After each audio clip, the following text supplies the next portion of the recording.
Welcome to Lessons Earned in DEI, a conversation with, and today we have Elias Serrano. Welcome. Thank you. Thank you for the invitation. And you are not only my dear friend, but you also happen to be the CEO of MSIL. Yes, that's what they tell me. Yes, absolutely. Which is a tremendous benefit here in Central Indiana, not only to your clients, but also to the community as a whole. Yes. And you would support several initiatives around Indianapolis, ranging from homelessness to food crises. We do. There are many organizations, nonprofit organizations that MSIL is a part of. And, it's truly our way of being able to give back to the community. And you can see all the organizations that we support, and there are many on our website. So I would invite and encourage anybody who's interested in taking a look at it to go to our website.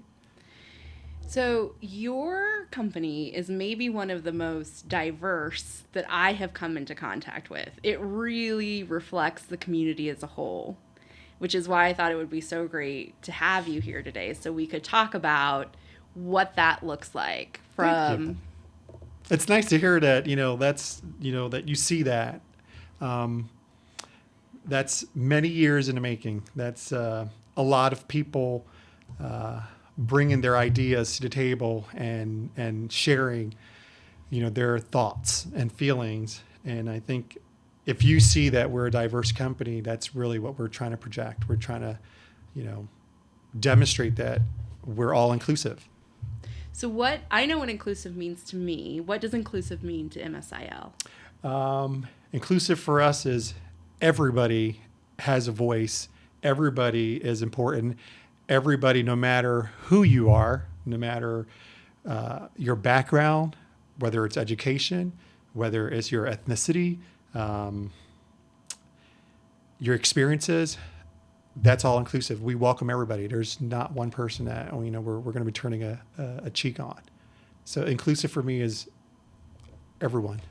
So how do you take all of those different voices and digest them in a way that everybody feels like they can be heard? Because that can be a lot.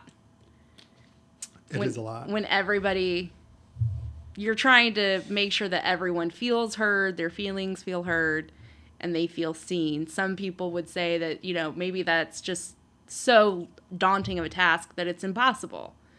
But how does MSIL handle that?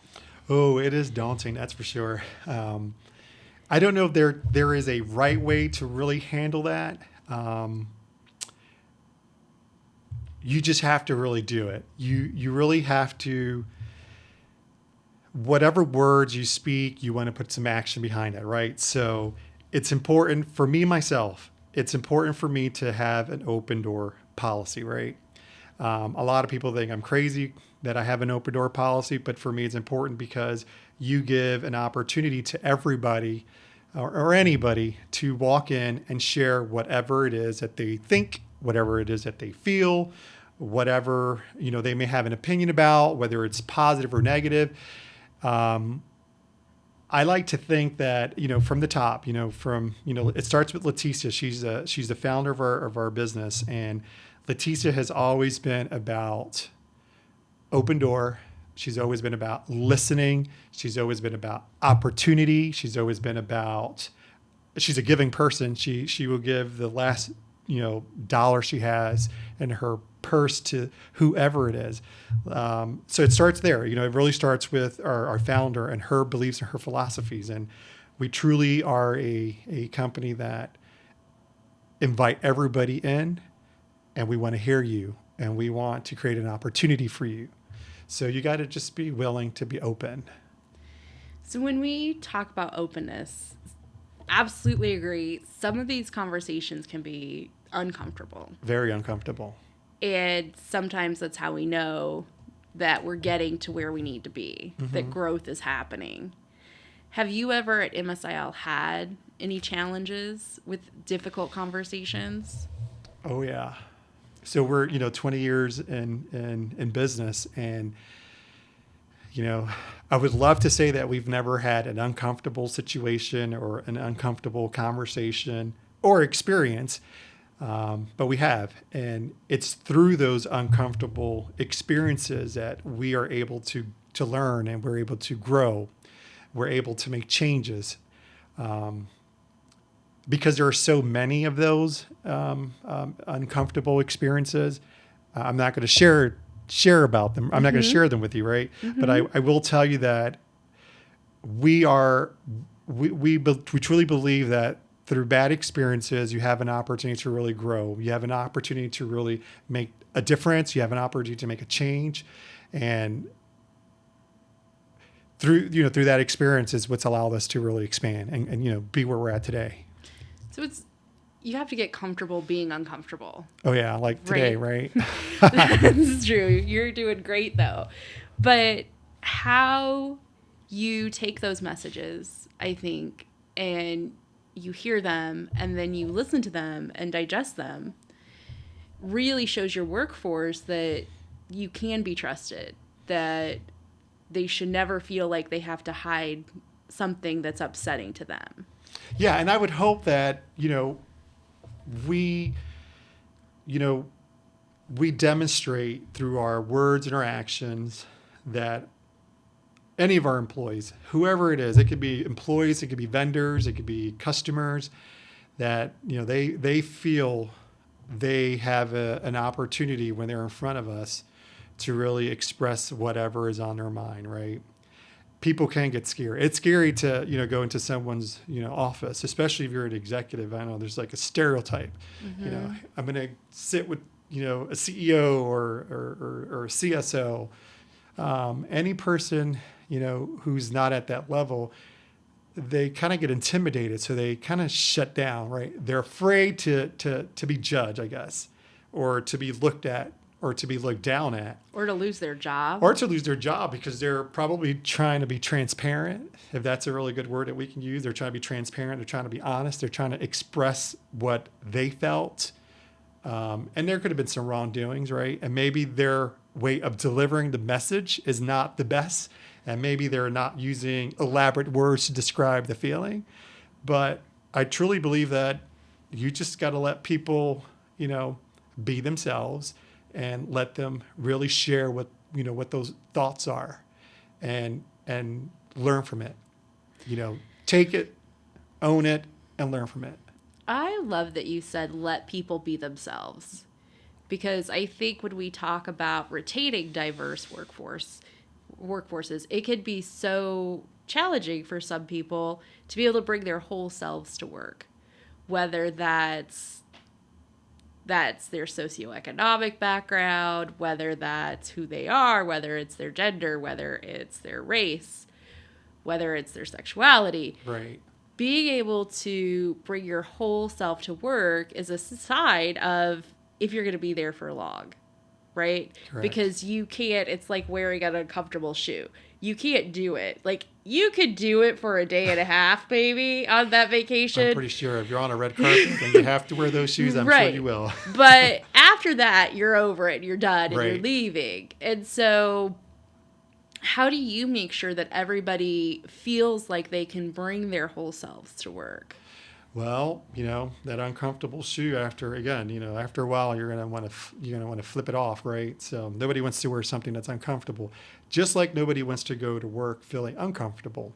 So I think as a leader, and then hopefully many leaders, like myself, believe this, but as a leader, it's important for you.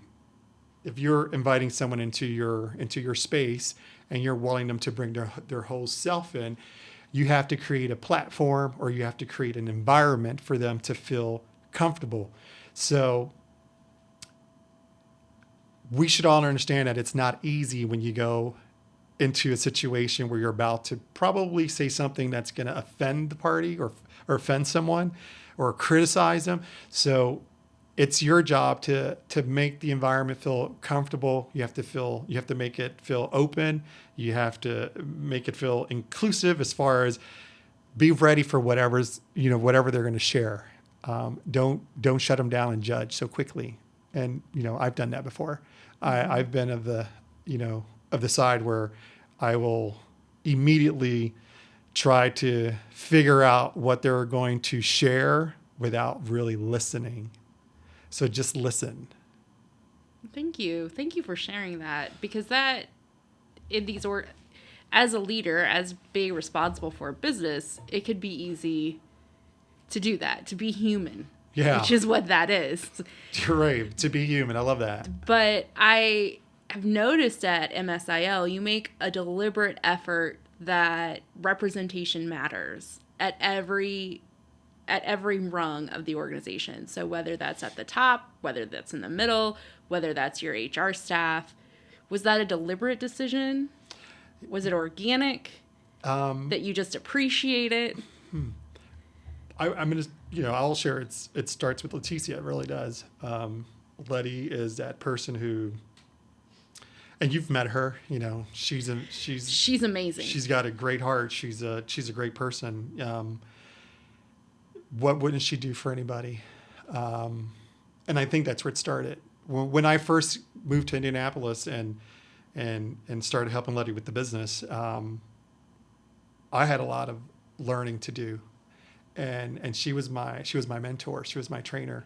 She was all about customer service, and she was all about service, and she was all about the employee. She was all about helping, and I used to just listen to her share her stories of when she was a child and what she had to go through, and then when she worked at a factory floor and the opportunities that were given to her, and there were some that she felt she was jaded from. So Leticia, truthfully, is someone who is very giving, is very open, is very warm, is very kind, very compassionate. So I think that's who MSIL is, and I believe that everybody who's around her, any of our team members, they immediately can feel that vibe, and I think they get that message.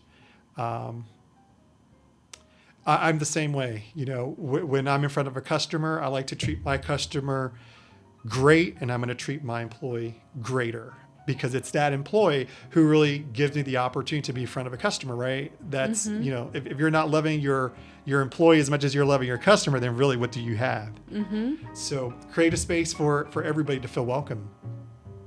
That's great. Well, I really appreciate your time. Thank you so much for coming in. Thank you.